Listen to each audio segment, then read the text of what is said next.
10 oras ng gabi sa New York City, isang binibini ang kampanteng sinuot ang kanyang itim na panty bago inayos ang kanyang makeup. Pagkatapos nito ay binalikan niya ang ka-one night stand at pinunasan ang bahid ng dugo sa bibig nito. Lumilitaw na pinaslang niya ang lalaki. Maingat niyang nilinis ang lahat ng bakas ng kanyang mga daliri sa mga kamay at katawan nito bago iwanan sa loob ng hotel room. Hazel ang pangalan niya. Makalipas ang 20 taon, ngayon ay nagmamay-ari na siya ng isang maliit na restaurant at ginugugol ang kanyang mga araw sa pagseserbisyo sa mga customer na walang kamalay-malay sa kanyang madilim na nakaraan. Tuwing may mga pulis na kumakain sa restaurant ay hindi niya pinagbabayad. Minsan ay napansin ito ng kanyang anak na dalaga na si Joy at tinanong siya kung bakit. Ipinaliwanag ni Hazel na kailangan nilang panatilihin ang magandang ugnayan sa mga pulis, upang kung sakaling may emergency ay madali silang makakahingi ng tulong sa mga ito. Sumagot si Joy na hindi nila pwedeng gawin iyon palagi dahil malulugi sila. Habang sila'y nag-uusap, napansin ni Hazel si Travis, nobyo ng kanyang anak na nakaupo sa isa sa mga upuan sa loob ng restaurant. Ipinaramdam niya sa anak na hindi niya gusto ang binata na mukhang adik. Hiniling ni Joy sa ina na ibigay na muna sa kanya ang naipon na pera para sa kanyang kolehiyo upang makalabas ng Vegas at makapagsimula ng bagong buhay kasama ang kanyang nobyo. Nagpantig ang tenga ni Hazel sa ideya ng anak. Mariin niyang tinanggihan ang hiling ng anak. Pinayuhan niya ang anak na makipaghiwalay sa nobyo dahil hindi maganda ang impluwensya nito. Ngunit iginiit ni Joy na mabuting tao ang kanyang kasintahan. Nag-umpisa silang magtalo hanggang sa mapuno si Joy at inihayag na aalis na lang siya kasama ang kanyang nobyo kahit hindi siya bigyan ng pera ng ina. Ikinwento ng chef nilang si Javier na ang anak niya ay pasaway din tulad ni Joy. Sa parehong araw, nagsilbi si Joy sa isang customer na matapos umorder at kumain ay umamin na walang pambayad. Pinagsabihan niya ang lalaki sa panlilinlang nito. Agad namang namagitan si Hazel at kinausap ang customer. Ipinagtapat ng lalaki na isa siyang palaboy at wala talagang pambayad, kaya't inalok siya ni Hazel ng trabaho bilang tagahugas ng pinggan, pati na rin ng matutuluyang kwarto. Pagkatapos makita ang kanyang silid ay ipinakilala niya ang sarili bilang Elliot. Samantala, patuloy na kinukulit si Joy ng kanyang nobyo tungkol sa pera para sa kanilang paglipat. Nagsabi si Joy na humanap na lang ng ibang mapagkukunan ng pera, ngunit tumanggi ito at iginiit na gamitin ang ipon niya para sa kanyang pag-aaral. Kinabukasan, habang abala si Hazel sa kanyang mga makukulit na suki, napansin niyang pauwi na ang kanyang anak na naka-sunglasses. Hindi siya nagdalawang isip na iwan ang mga customer at agad nilapitan ng anak upang tanungin tungkol sa suot nitong salamin. Ngunit napansin niyang tila may tinatago ito sa kanyang mukha, kaya't sa pilitan niyang inalis ang sunglasses, at laking gulat niya nang makita ang pasa sa mukha ng anak. Sumiklab ang galit sa dibdib ng ina. Nagpaliwanag si Joy sa ina na di sinasadya ng nobyo niya na saktan siya. Bukod dito ay nagbabala si Joy na huwag sasaktan ang nobyo niya dahil delikado ang pamilya nito. Gayunpaman galit na galit ang ina niya na nag-walk out. Dumiretso si Hazel sa kanyang silid at nagpalit ng suot na damit.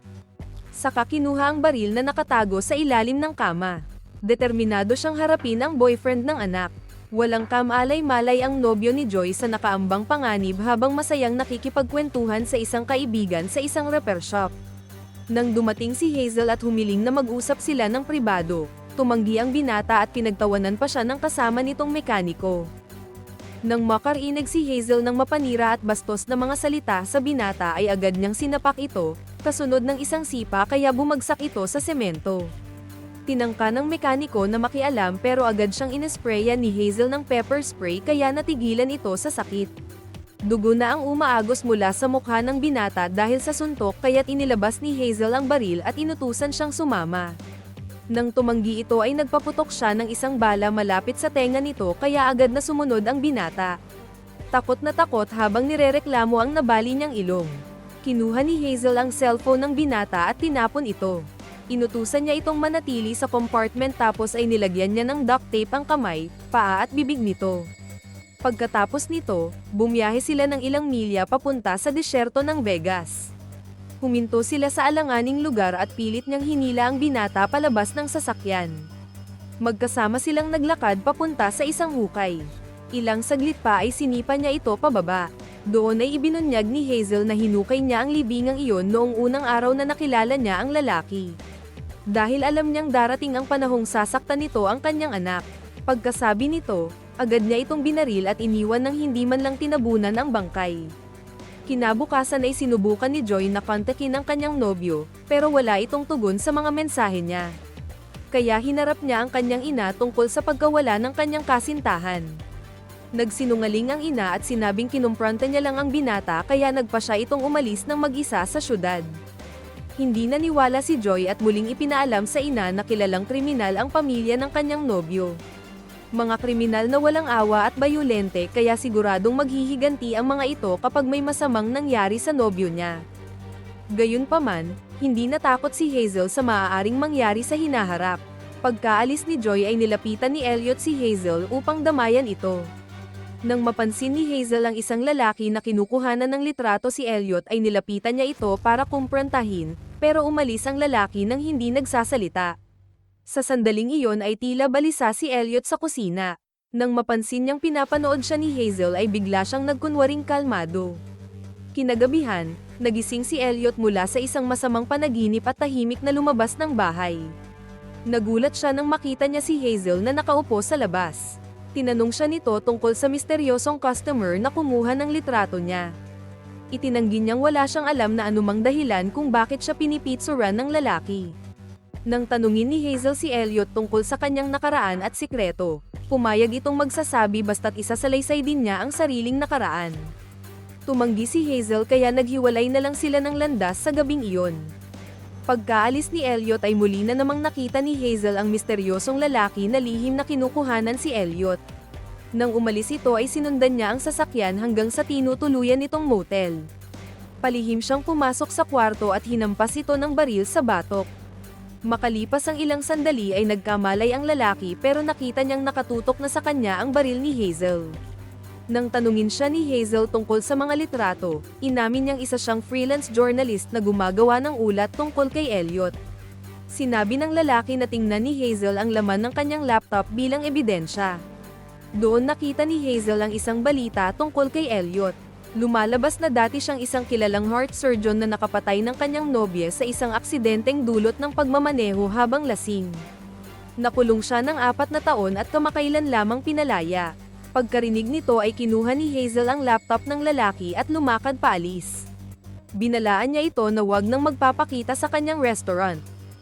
Nagbalik sa normal ang buhay ni Hazel at ipinagpatuloy niya ang nakasanayang pag-aasikaso sa mga suki sa kanyang restaurant. Sa araw na iyon, nakita niya ang anak na umiiyak dahil sa nawawalang nobyo. Nilapitan niya ito para damayan, ngunit iniwan siya ng dalaga at umalis. Habang hinahabol niya ang anak palabas, bigla siyang natigilan nang makita ang isang dating kaibigan sa labas ng restaurant. Ipinahayag ng lalaking si Phil na nakalaya na ang kanilang dating amo mula sa kulungan. Pagkarinig niya nito, agad na naunawaan ni Hazel ang dahilan ng pagdalaw ni Phil. Inutusan siya nitong pumunta sa isang lugar kinabukasan, at pumayag naman siya. Habang pabalik siya sa loob ng resto, binanggit ni Phil ang tungkol sa kanyang anak at pinuri siya sa pagpapalaki sa dalaga. Ngunit ang mga salitang iyon ay nagpasiklab ng galit sa kanya. Kinabukasan, habang nag-aalmusal sila ni Elliot, ikinwento niya ang naging engkwentro niya sa journalist at ipinakita ang ilang files tungkol dito. Doon, inamin ni Elliot na minsan siyang nagsagawa ng surgery sa ama ng mamamahayag, ngunit hindi naging matagumpay ang operasyon. Dahil dito, nagpa siya ang journalist na maghiganti sa pamamagitan ng pagsulat ng mga artikulo tungkol sa insidente ng pagmamaneho ni Elliot habang lasing na nagdulot ng isang trahedyang pumatay sa kanyang nobya. Matapos marinig ang kwento ni Elliot, humiling si Hazel ng isang pabor. Nakiusap siya na bantayan muna ang kanyang anak habang nasa Vegas siya ng magdamag para sa isang personal na lakad. Sa gabi ring iyon, tinupad ni Hazel ang napag-usapan at muling nakipagkita kay Phil. Ipinakilala siya ni Phil sa kanilang boss na labis ang tuwa sa muling pagkikita nila matapos ang 20 taon. Ikinwento ng boss kung paano niya unang nakilala si Hazel noong siya'y palaboy pa lang sa edad na 15. Inuwi raw niya ito at sinanay hanggang maging isang dekalibreng assassin. Pagkatapos ng pagbabalik tanaw, isiniwalat ng boss ang tunay na dahilan ng pagkikita nila, nais nitong bumalik si Hazel sa serbisyo. Nag-alok ito ng malaking advance payment kapalit ng pagpatay sa isang kliyente na ang pangalan ay Perry. Ngunit mariing tinanggihan ni Hazel ang alok at iginiit na ayaw na niyang balikan ang dating buhay. Sinabi niyang malaki ang utang na loob niya sa boss ngunit ayaw na niyang balikan ang dati niyang buhay bilang assassin. Pagkarinig nito, nagsimulang magsalita ang boss tungkol sa anak ni Hazel at binanggit din na alam niya ang tungkol sa nawawalang nobyo ng anak niya. Doon agad na unawaan ni Hazel ang nakatagong banta sa likod ng kanyang mga salita, kaya napilitan siyang tanggapin ang trabaho. Sa gabi ring iyon, nagtungo siya sa isang kasino upang lihim na subaybayan ang kanyang target na si Perry. Pagbalik sa bahay ay nag-inuman sila ni Elliot. Habang umiinom, ikinwento niya ng kaunti ang tungkol sa kanyang nakaraan, kung paanong nalulong siya sa bisyo at kung paano siya iniligtas ng isang lalaking nagturo at nagkulong sa kanya sa madilim na mundong iyon habang buhay. Pagkatapos uminom, nagpakita ng motibo si Hazel na gusto niyang magpabembang. Tumalima si Elliot sa gusto ng binibini at nangyari na nga ang dapat mangyari. Kinabukasan, muling nagkita ang dalawa at sinabi ni Hazel ang plano niyang umalis kinagabihan. Nakiusap siya kay Elliot na bantayan ang kanyang anak, at pumayag naman ito. Gabi na nang muli siyang nagtungo sa kasino, suot ang mapang-akit na damit. Doon, nagkunwari siyang aksidenteng nabangga si Perry, na labis ang pagkabigla nang makita siya. Inaya siya ni Perry sa kanyang pribadong suite at nagsimula silang magkumustahan tungkol sa mga lumipas na panahon. Habang nauubos ni Perry ang kanyang inumin, nagboluntaryo si Hazel na tagayan siya muli habang siya ay abalang nagkukwento tungkol sa negosyo.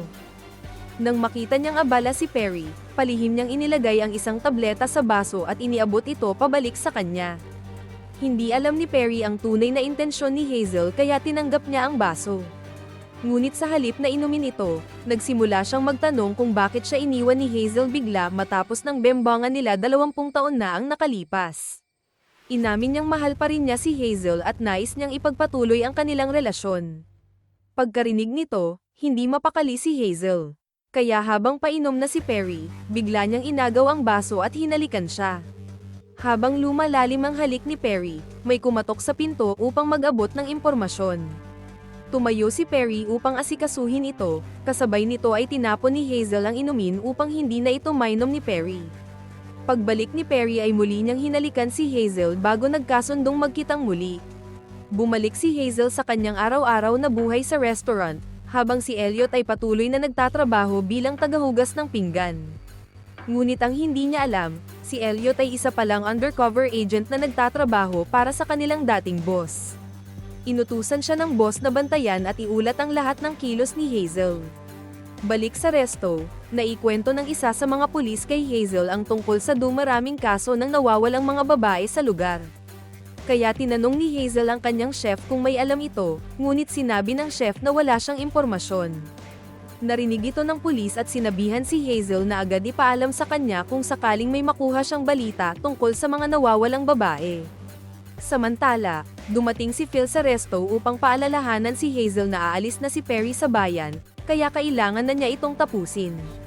Dahil sa pag-aalinlangan ni Hazel, pinaalalahanan siya ni Phil na tapusin ang trabaho kung ayaw niyang mawala ang kanyang anak. Galit na umalis si Hazel, kaya sinundan siya ni Elliot para damayan. Sinabi ni Hazel na kailangan na naman niyang umalis. Buong puso siyang nakiusap kay Elliot na bantayan muli ang kanyang anak. Nang makita ni Elliot na tila bibigay na si Hazel sa stress ay niyakap niya ito para damayan, ngunit agad itong kumalas. Pagkaalis ni Hazel, agad siyang nagpadala ng mensahe sa kanilang boss upang ipaalam na balak ni Hazel na isagawa ang misyon sa gabi ding iyon. Pagsapit ng gabi, palihim na pumasok si Hazel sa silid ng kanyang anak upang tignan kung maayos ito. Pagkatapos ay nagtungo siya kay Elliot upang ipaalam ang kanyang planong lumabas para sa isang trabaho. Sinubukan siyang pigilan ni Elliot, ngunit iginiit niyang kailangan niyang gawin ito. Pagkaalis ni Hazel, agad muling tumawag si Elliot sa boss upang magbigay ng update. Samantala, dumating si Hazel sa hotel upang harapin si Perry. Inihanda niya ang kanyang baril at sumakay sa elevator papunta sa silid nito. Habang naghihintay si Perry sa loob ng hotel room, may dumating na sobra para sa kanya. Nang buksan niya ito, nakita niya ang isang litrato ni Joy. Doon niya napagtanto na nagkaroon pala sila ng anak ni Hazel, isang dalagang 20 taong gulang na ngayon. Habang pilit niyang inuunawa ang katotohanan iyon, biglang dumating ang kanyang asawa. Agad siyang nagsinungaling, sinabing hindi siya nangangalunya at ang romantic setup sa kwarto ay inihanda niya para sa kanilang date. Balik kay Hazel, lumalabas na siya ang nagbigay ng larawan ni Joy sa receptionist ng hotel bago nagtungo sa hideout ng boss. Pagdating doon ay pinatay niya ang samalubong na bantay. Isang pangyayaring napanood mismo ng boss sa CCTV. Agad niyang inutusan si Phil na tapusin ang problema. Mabilis namang kinuha ni Phil ang kanyang baril at sinimulang hanapin si Hazel, ngunit nauna siyang barilin ni Hazel mula sa kanyang pinagtataguan. Pagkatapos nito, tinungo ni Hazel ang kinaroroonan ng boss. Inihanda ng boss ang kanyang baril at naghintay, ngunit nasapawan siya ni Hazel at binaril ang isa niyang braso. Sinubukan pa rin siyang kumbinsihin ng boss na magbago ng isip. Ibinunyag pa nito na si Elliot ay isa palang undercover agent na nagtatrabaho para sa kanya. Ngunit hindi na nagpaapekto si Hazel. Sa halip, buong tapang niyang sinabi na ayaw na niyang balikan ang dating buhay. Tinawag pa niya itong dad bago niya tuluyan itong barilin at tapusin ang lahat. Lumabas na ang totoo. Ang boss ay ang tunay niyang ama. Pag-uwi ni Hazel ay duguan pa ang kanyang katawan, ngunit agad siyang naghilamos at saka tahimik na tinungo ang silid ng kanyang anak upang silipin ito. Kinabukasan, dumaan siya kay Elliot ngunit hindi siya pinansin ni Hazel, kaya nagtaka ito sa biglang pagbabago ng ugali niya. Habang naghahanda si Hazel para simulan ang trabaho, nilapitan siya ng anak at nagyakapan silang dalawa. Pagkaalis ni Hazel, naghanda na si Joy upang sumunod, ngunit bigla siyang nakarinig ng mahinang sitsit mula sa likuran. Paglingon niya, laking gulat niya nang makita ang nobyo niyang duguan ang mukha na buhay pa pala. Sumenyas ang lalaki na manahimik siya, kaya tahimik siyang tumango. Pagkatapos, nilapitan niya ang ina at nagtanong kung maaari niyang hiramin ang kotse. Agad siyang umalis nang pumayag ang ina. Binalikan ni Hazel ang mga customer upang kuhanin ang order. Pagpunta niya sa kusina ay napansin niya na wala ang chef nilang si Javier kaya hinanap niya ito sa labas. Nakita niyang binubugbog ito ng isang lalaki kaya agad siyang tumulong at inatake ang di kilalang lalaki. Nang makita ng isang kidnapper si Hazel ay binitawan nito ang bitbit na babae at inatake siya. Sa laki ng katawan ng lalaki ay hindi niya agad napabagsak ito. Nakatsyempo siya at nagawang saktan ang kidnapper ngunit binaril siya ng kasama nito. Nang pilitin niyang lumaban ay muli siyang pinaputokan nito. Itinuloy ng mga kidnapper ang plano at dinukot ang babae kasama ang chef na si Javier. Ilang saglit pa ay dumating si Elliot at nilapatan ng first aid ang sugatang si Hazel. Sabay-sabay nating abangan ang pelikulang ito na to be continued ang ending.